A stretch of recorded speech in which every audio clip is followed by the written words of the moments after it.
오늘 본문에 보면 예수님께서 이 벳세다라고 하는 곳에 가셨습니다.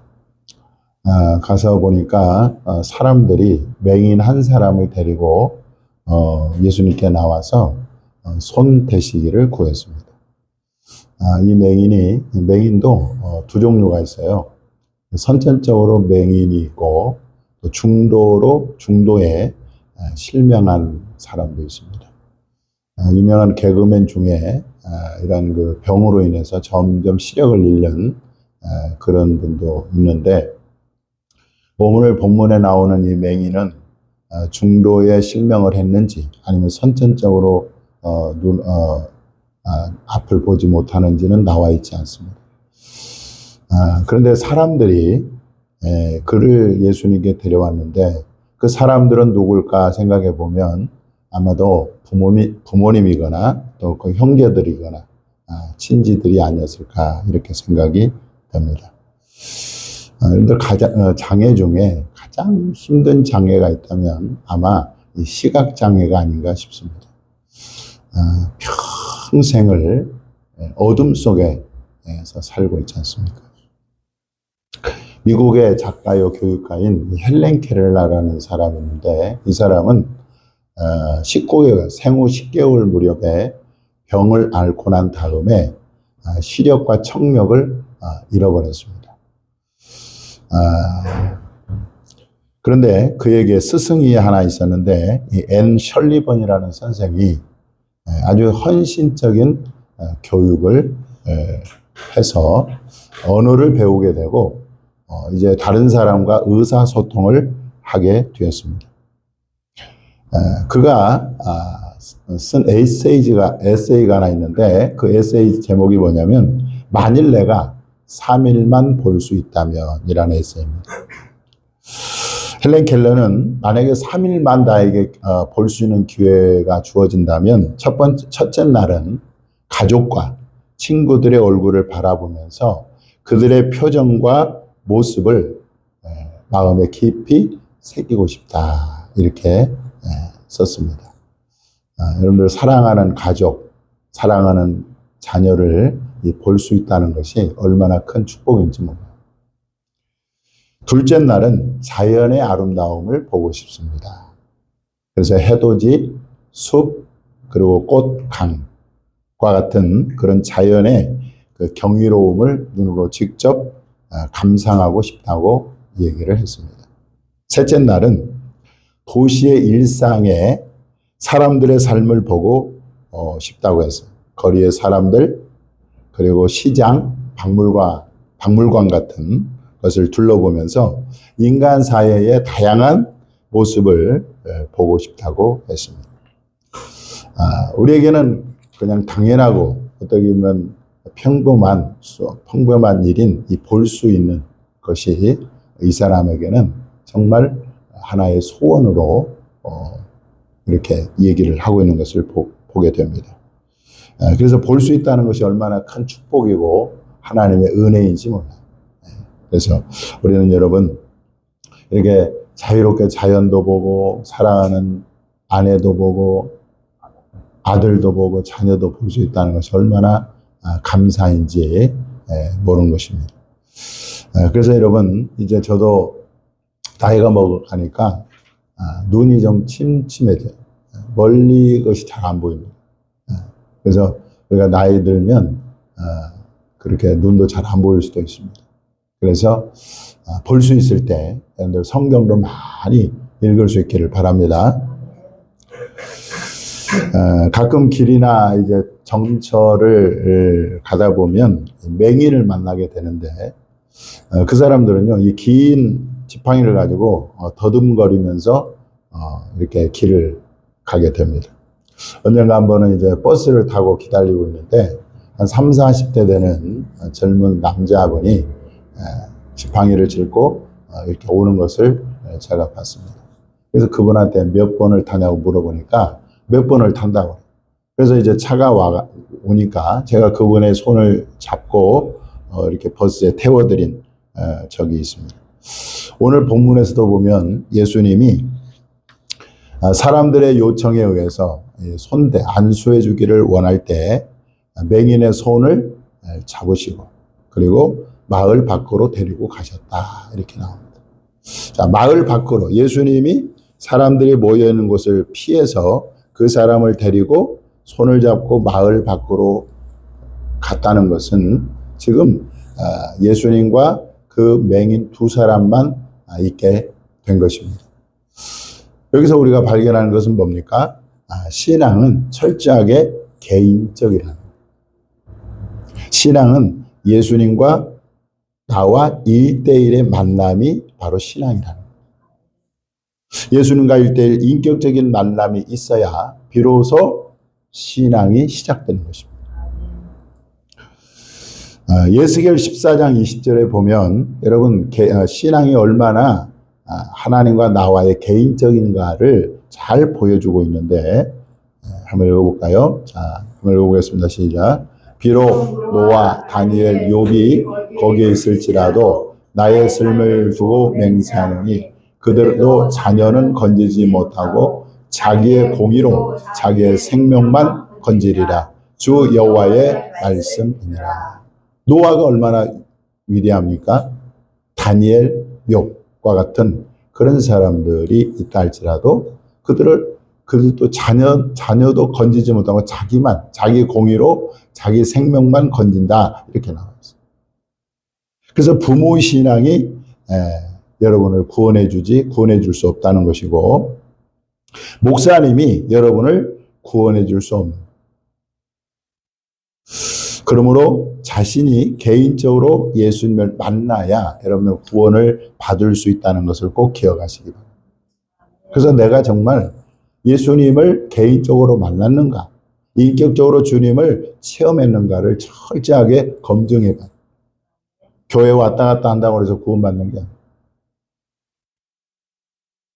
그래서 우리 성도들 여러분 각자가 정말 예수님과의 개인적인 만남이 있기를 주님의 이름으로 축원합니다. 그러면은요 누가 뭐라고 해도 주님 끝까지 믿는 거예요. 그 사람. 예수님과 만난 사람은, 개인적으로 만난 사람은 누가 시험이 오고 또 환난이 오고 어려움이 와도 그 예수님 놓지 않고 끝까지 가는 거예요. 그런데 개인적인 만남이 없잖아요. 그러면 시험이 오면 금방 넘어져. 주님을 떠나는 수도 있는 것을 볼 수가 있습니다. 자, 예수님은 그 맹인과 1대1이 되어서 그 맹인의 눈에 침을 뱉으셨습니다. 침을 뱉다는 말은 우리가 보통 침 뱉잖아요. 그러면 재수없고 그것은 굉장히 모욕적인 일인데 당시에는 이 침을 뱉어서 환자를 치료하는 것이 널리 유행하는 그런 치료 방법 중에 하나라는 거예요. 그리고 침을 뱉고 그 다음에 그 맹인 한 사람에게 뭐 했어요? 안수예요. 안수. 여러분들 손을 얹는 안수가 아무것도 아닌 것 같지만 이 안수를 믿음으로 행하면 놀라운 기적이 일어난다는 사실입니다. 아니 머리에다가 손 얹는 게 그게 뭐예요 그게? 아무것도 아닌 것 같은데 놀랍게도 믿음으로 손을 얹으면 병든 자가 치료되고 귀신이 떠나가고 또 놀라운 역사가 일어난다는 것입니다. 지난 한 주간 제가 이제 군산에 가서 한 주간 집회를 하고 목요일 날 한 10시쯤에 끝났습니다.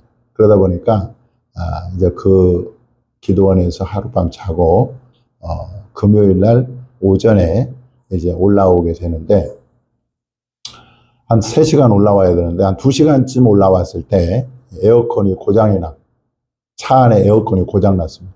우리 차를 가지고 갔는데 에어컨이 고장. 그러니까 그 에어컨을 4단까지 완전히 틀면은 바람이 막 나오는데 에어컨이 나오는 것이 아니라 송풍이나 송풍. 송풍 알죠? 그냥 바람만 나오는 거예요. 그러니까 날씨는 더운데 그 안에 갇혀 있어서 송풍만 쐬니까 얼마나 막 속이 답답하고 더운지 모르겠어요. 그런데 앞으로 1시간을 더 가야 돼. 그러니까 옆에 있는 목사님 굉장히 힘들어하고 저도 힘들고. 그러면서 제가 도봉구에 가면 에어컨만 아주 전문으로 보는 카센터가 있다고 거기를 소개해 주더라고요. 그래서 알겠다고 했는데 아니 1시간을 더 가야 되는데 송풍만 계속 나오니까 너무 힘든 거 답답하고 막 덥고. 그래서요 제가 어떻게 했느냐 보세요. 제가 운전을 하면서 이 오른손으로 그 에어컨 조절기 1단, 2단, 3단, 4단 조절기를 이렇게 손을 대고 속으로 기도해. 속으로. 예수님의 이름으로 명하노니 에어컨은 작동될지어다.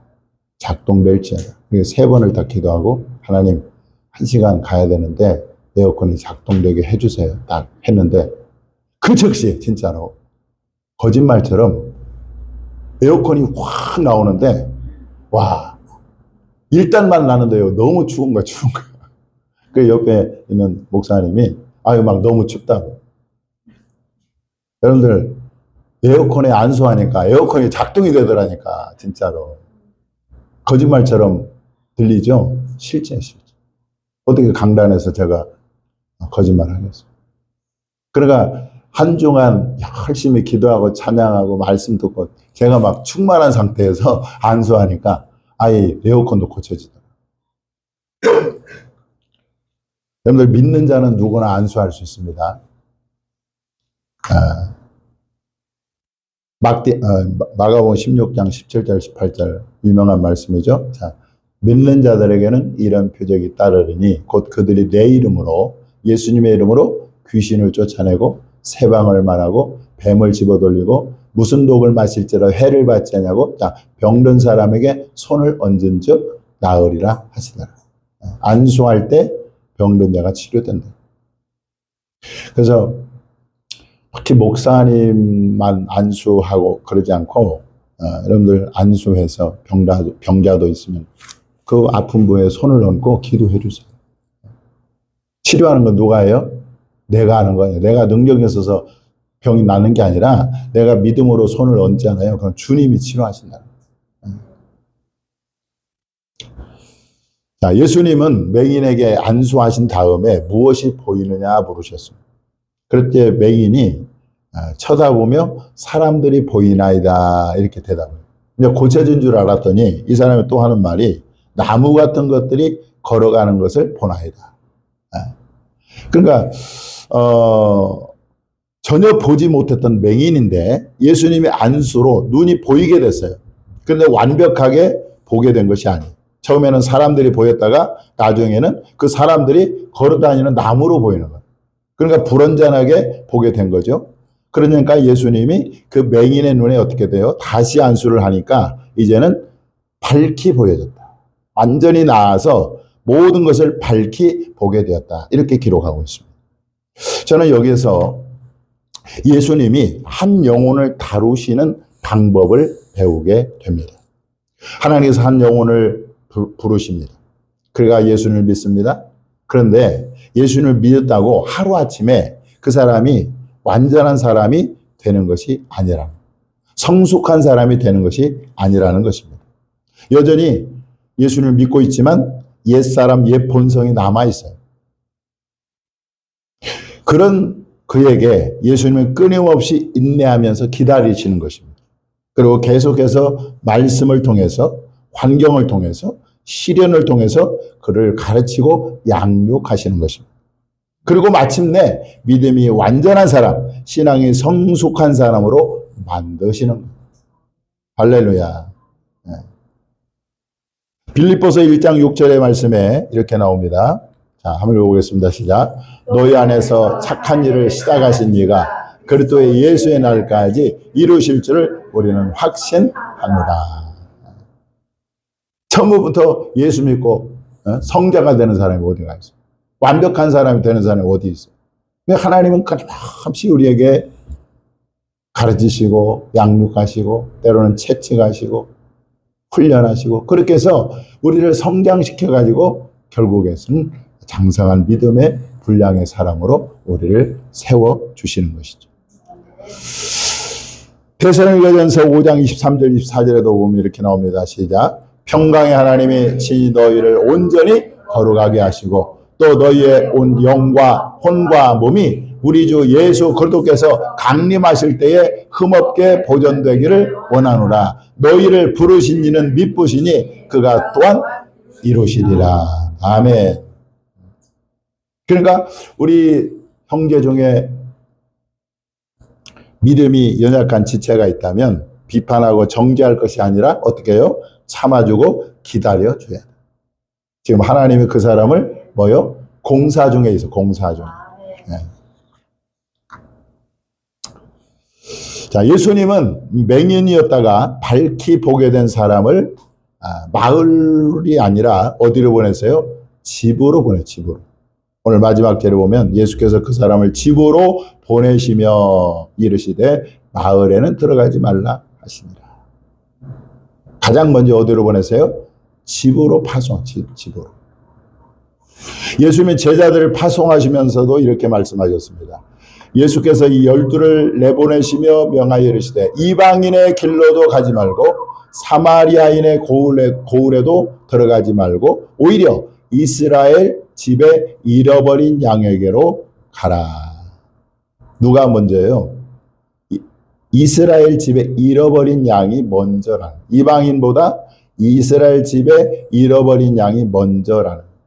전도 우선순위가 바로 자기 집입니다. 집. 전도의 우선순위가 누굽니까? 자기 가족이에요. 가족. 자기 부모와 형제인 것입니다.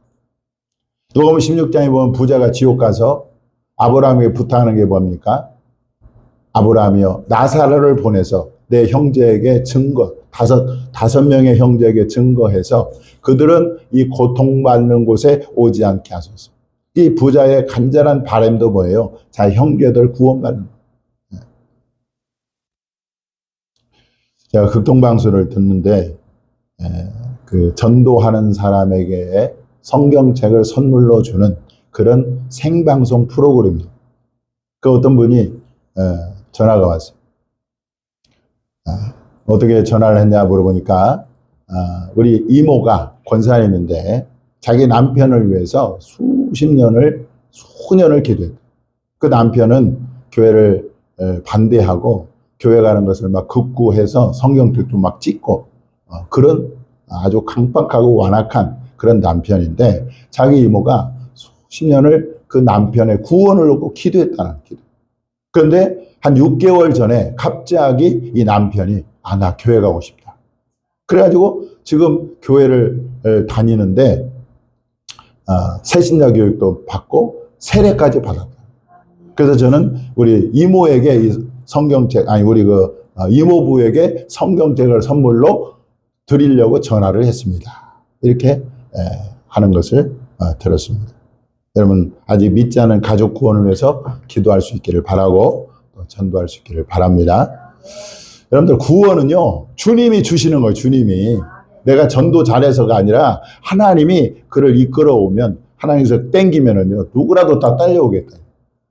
그러니까 하나님이 회개케 하시고 구원을 주시기 때문에 우리가 끊임없이 기도하고 부르짖어 가족 구원을 위해서 기도할 때 주님께서 가족들에게 은혜를 주셔서 구원을 허락해 주실 줄 믿습니다.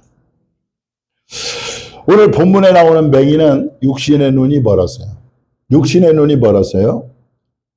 예수님이 그의 눈에 침을 뱉고 안수해 그를 고쳐주셨습니다. 그래서 그는 육신의 눈을 떠서 이제 밝히 보게 되었는데 오늘날 육신의 눈은 멀쩡한데 영적인 눈이 먼 사람들이 있어요.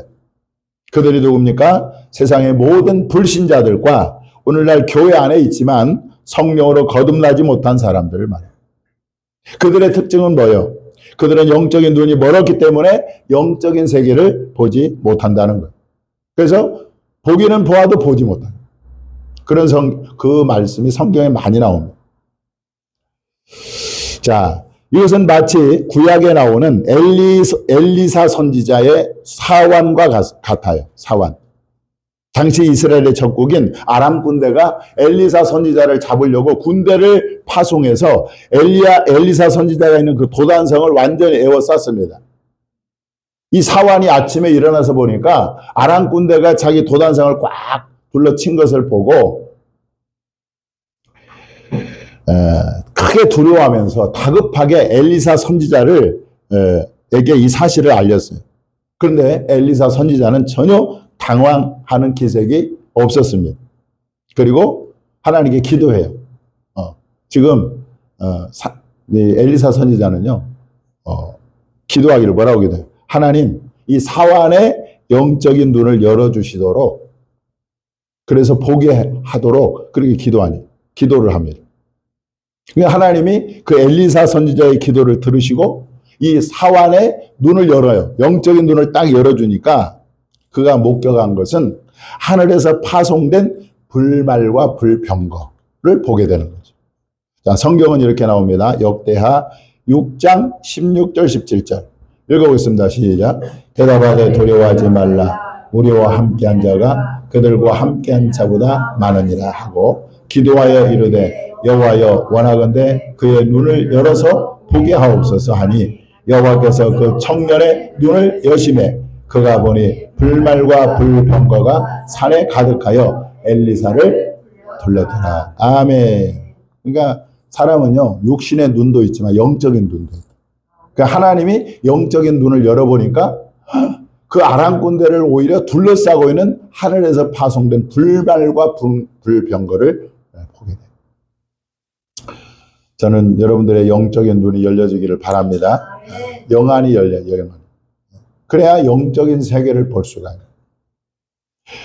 영적으로 눈먼 사람들은 영적 세계를 보지 못하기 때문에 이 세상이 전부라, 보이는 이 세상이 전부라고 생각합니다.